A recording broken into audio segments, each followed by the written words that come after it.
Continuamos, La venganza será terrible, estamos en las 7:50, recuerden que nos pueden escribir a través del WhatsApp de los oyentes, que es 11-6585-5580. Hablaremos del robo de la Gioconda. A comienzo del siglo XX, la Mona Lisa, la Gioconda, la obra de Leonardo, era muy conocida, pero quizá no tenía la fama que tiene hoy. Hubo un hecho policial que la transformó en la obra más visitada y más famosa de la cultura pictórica. ¿Y qué fue? Su robo. Se lo afanaron. Se afanaron la Gioconda, como quien dice. El martes 22 de agosto de 1911, las salas del Museo del Louvre se abrieron al público y una de las paredes del Salón Carré, donde se exponían algunas de las pinturas más importantes del museo, mostraba un espacio vacío. Cuando un amigo se va, queda un espacio vacío. Sí.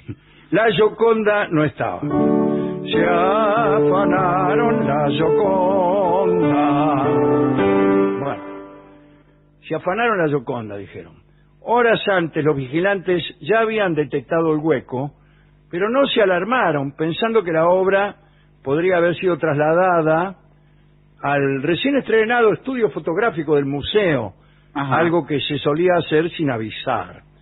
Sin embargo, cuando se comprobó que efectivamente no estaba en ningún lado, los directivos y las más altas autoridades entraron en pánico y empezaron a gritar, ¡ay, ay, ay, ay!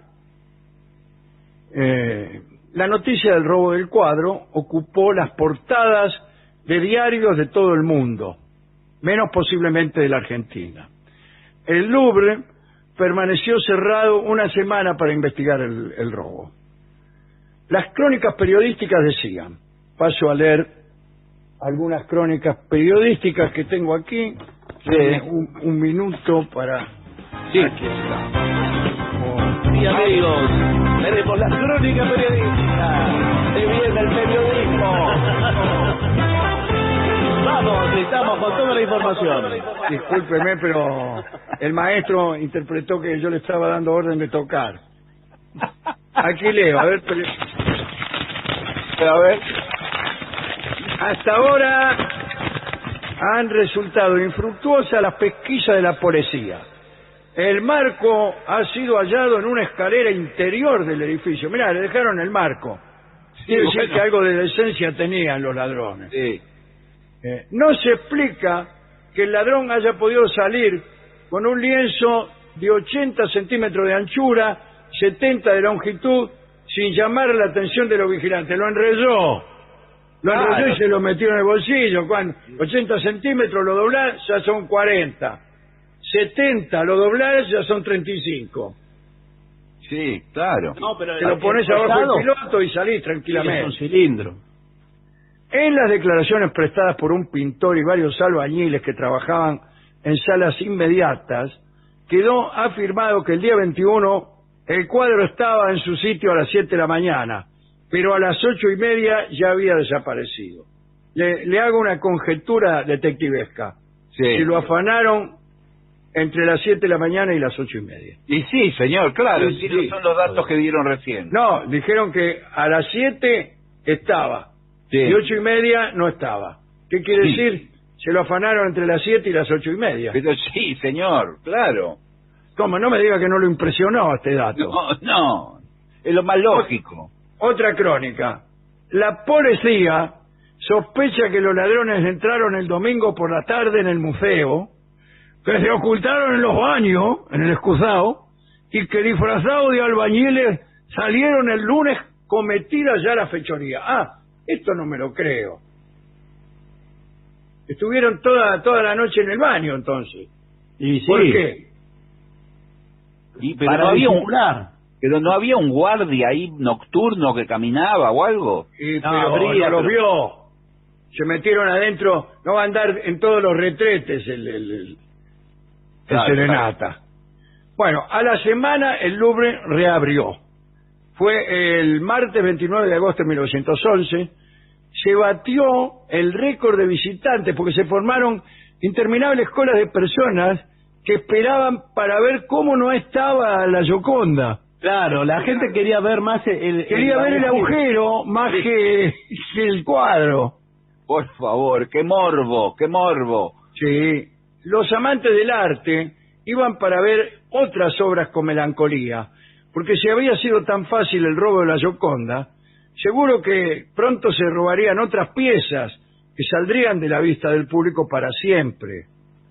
Entiéndase que la reproducción todavía no era algo muy considerable.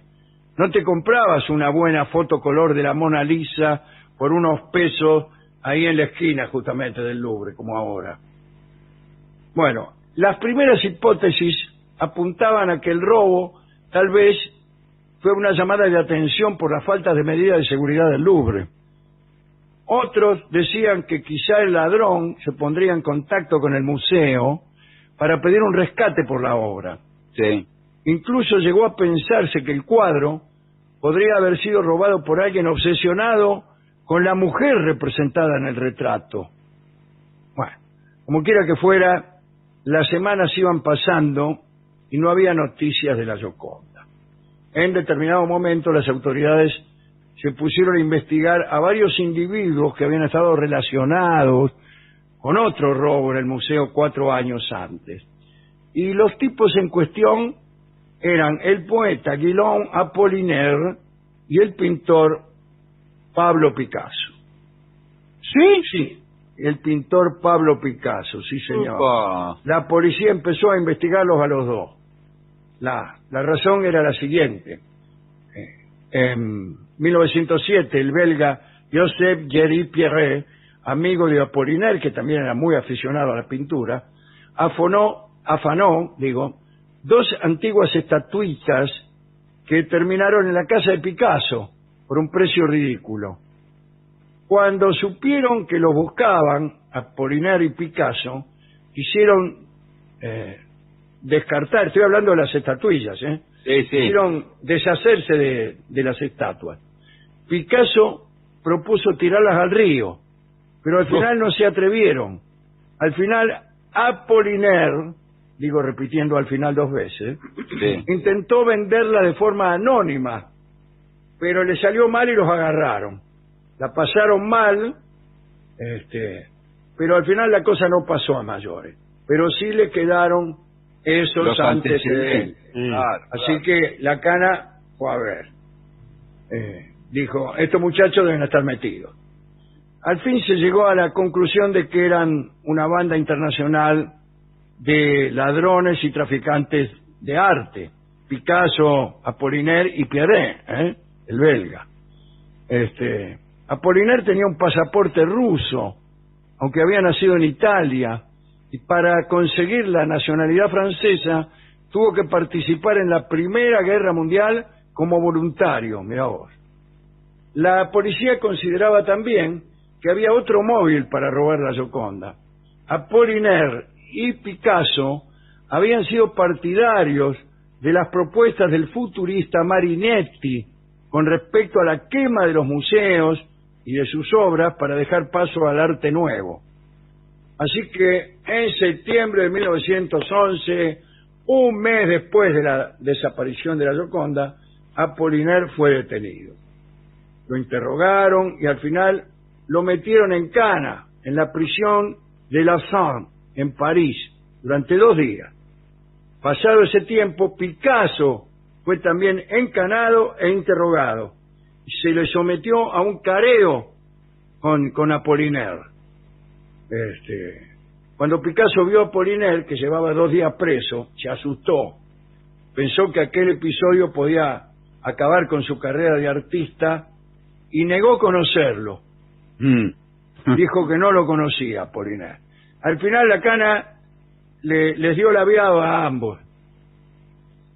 Se la dieron, lo fajaron. Hasta que se demostró que no tuvieron nada que ver con el robo de la pintura. Y lo soltaron. Pero algunas sospechas quedaron. Pasaron 2 años. En noviembre de 1913 quedó demostrada de forma definitiva la inocencia de Apollinaire y de Picasso. Pasó lo siguiente. Un tal Signore Géry, un anticuario, Geri debe ser, de Florencia, comenzó a organizar una exposición d'arte. Las muchas cartas que recibió, una lo sorprendió. Estaba firmada por un tal Leonardo D. y le ofrecía la Gioconda. Ajá. El señor Geri habló con el director de los museos de Florencia, el señor Pozzi, y se pusieron de acuerdo para pedir al firmante de la carta que fuera a Florencia con el cuadro. Mientras tanto, le avisaron a Lacanna y al director general de Bellas Artes, el comendatore Conrado Ricci.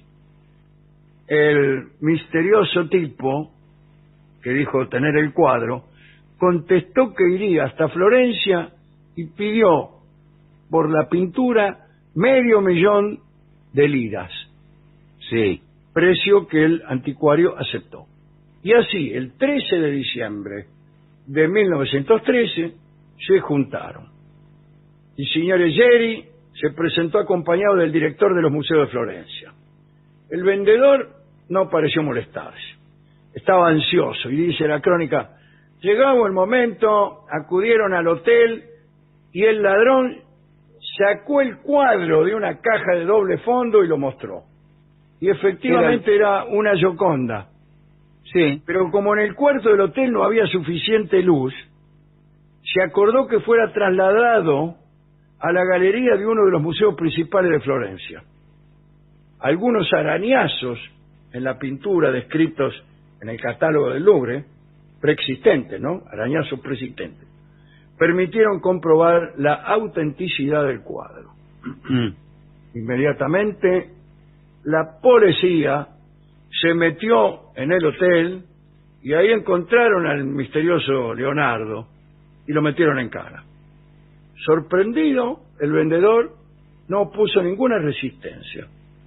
Durante su declaración ante la policía, dijo que se llamaba Vincenzo Perugia, que era un pintor de brocha gorda y que en agosto de 1911 estaba trabajando en el Louvre, y el 21 de aquel mes, el día en que el museo estaba cerrado al público, arrancó el lienzo del marco, aprovechando un momento de descuido, y salió lo más pancho a la calle, escondiéndolo debajo de unos cartones.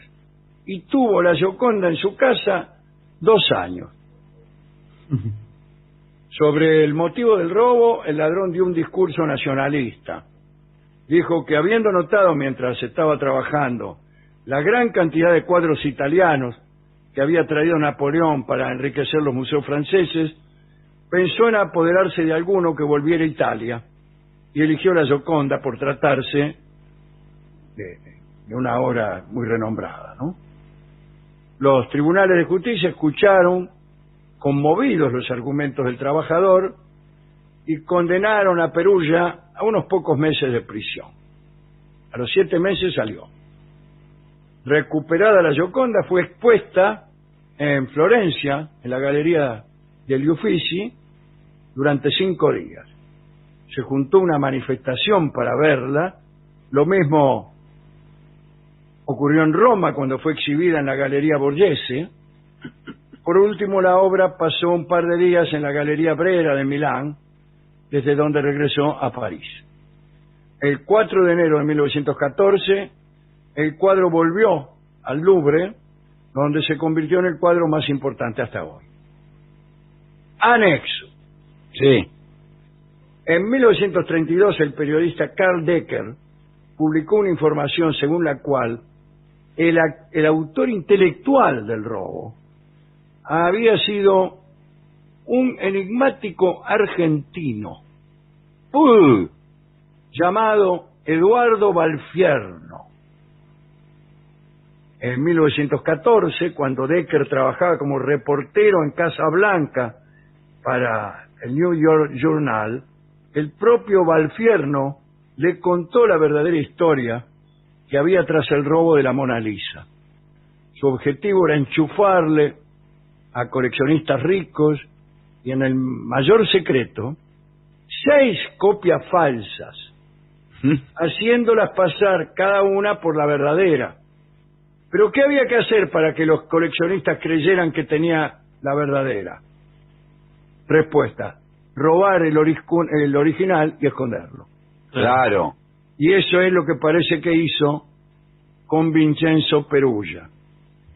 En uno de sus viajes a Francia, donde se hacía llamar marqués, Valfierno conoció a Yves Chaudron, un artista que se dedicaba a falsificar pinturas del Renacimiento. Y ambos idearon la estafa. Chaudron realizó 6 copias de la Gioconda de gran calidad sobre madera de álamo original del siglo XVI, con óleos que hizo él mismo, utilizando los procedimientos y componentes habituales de la época.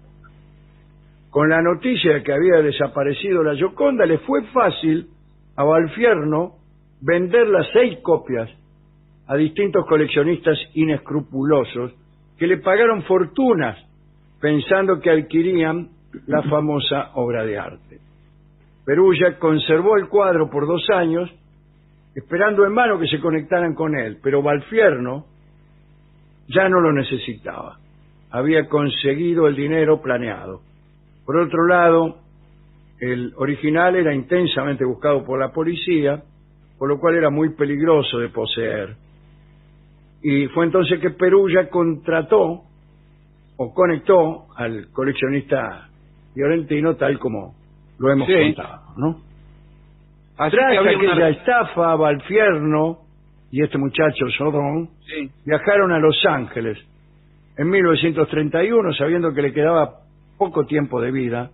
Valfierno concedió una entrevista al periodista Carl Decker, en la cual confesó, como hemos dicho, el origen de su fortuna. Fue explícito y dio los suficientes detalles como para que los especialistas acreditaran la veracidad de sus dichos, incluyendo la identidad de los 5 estadounidenses y el brasilero, que pagaron $300.000 por cada falsificación, con la única condición de que la historia fuese divulgada después de su muerte. Ninguno de los compradores engañados pudo recuperar el dinero desembolsado. Y tampoco nosotros podemos dar fe de la verosimilitud de esta versión de la historia. Hay un libro de nuestro amigo Caparrós que yo lamento confesar que no he leído, acerca del robo de la Gioconda. No sé si es que se refiere a este u otros episodios. Qué historia interesante, ¿eh? Muy linda historia, historia, realmente. Mona Lisa se llama justamente la canción que nos va a cantar Nat King Cole. Mire usted, justo se una llama versión, sí, claro, que toca él el piano, que era un gran pianista. Está con un guitarrista que toca todas las notas del mundo. Después creo que hay un contrabajista, es un trío nada más. Y es una hermosa canción que se llama Mona Lisa, y fue compuesta después de oír este relato que hemos hecho.